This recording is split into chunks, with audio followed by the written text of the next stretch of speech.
آپ کراچی کے ساحل سے جائیں گے تو میں چاہتا ہوں کہ کراچی تک میں بھی آپ کے ساتھ ساتھ چلوں. اب ذرا غور کرنا, میں بھی بغداد سے سرکار غوث الاعظم کی نگاہ اس محفل پر ہو رہی ہے. کوئی کسی کو نہ کہے, کسی کو نہیں کچھ کہنا. دیکھیے چند سیکنڈ میں پوری محفل چپ ہوگی, اس لیے کہ یہ اس کی محفل ہے, یہ اس کی محفل ہے جس کے جد نے ٹھوکر مار کر مردوں کو زندہ کیا ہے. تھوڑی دیر میں نے گفتگو کرنی ہے. آپ لوگ بہت اچھے لوگ ہیں, محبت والے لوگ ہیں, اور میں نے آپ کے سامنے کیا تقریر کرنا اس لیے کہ اتنی بڑی بارگاہ ہے. یہ جہاں اپنے وقت کے بڑے عظیم عالم ہیں, وہیں بڑے عظیم عارف بھی ہے. عارف باللہ کی بارگاہ ہے, غوث وقت کی بارگاہ ہے, قطب الاقطاب کی بارگاہ ہے, مظہر شان غوث الورا کی بارگاہ ہے, اور سرکار مجدد الفسانی رحمت اللہ تعالی علیہ کے سلسلے کو جس پر ناز ہے وہ عظیم اللہ کے ولی کی بارگاہ ہے. بس تھوڑی دیر میں نے آپ سے گفتگو کرنا ہے, اس لیے کہ ہم ایک ولی کی چوکھٹ پر آئے ہیں. جب بھی ہم ولیوں کا ذکر کرتے ہیں, اولیاء اللہ کا تذکرہ کرتے ہیں, تو اس وقت تو بہت سارے لوگ, جن لوگوں کو اللہ والوں کی معرفت نہیں ہے, جن لوگوں کو اللہ والوں کی جان اور پہچان نہیں ہے, وہ اکثر کہتے ہیں کہ یہ سب گڑی ہوئی کہانیاں ہیں, ان کہانیوں کی کوئی حیثیت نہیں ہے.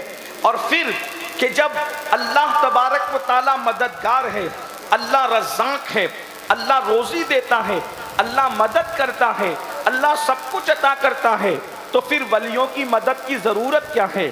بات تو بظاہر ان کی ایسی لگتی ہے کہ یہ بات کچھ ٹھیک کہتے ہیں ظاہری طور پر, لیکن اس کے پیچھے نیت میں جو کھوٹ ہے, اور یہ میٹھی بات کر کے جو اس میں زہر گھول کر کے دینا چاہتے ہیں, میں اس کی کاٹ قرآن مقدس کی آیت سے کرنا چاہتا ہوں. اس لیے کہ میں کوئی ایسی بات آپ کے سامنے نہیں رکھنا چاہتا کہ میرے جانے کے بعد میرے کسی جوان کو کوئی تانا دے.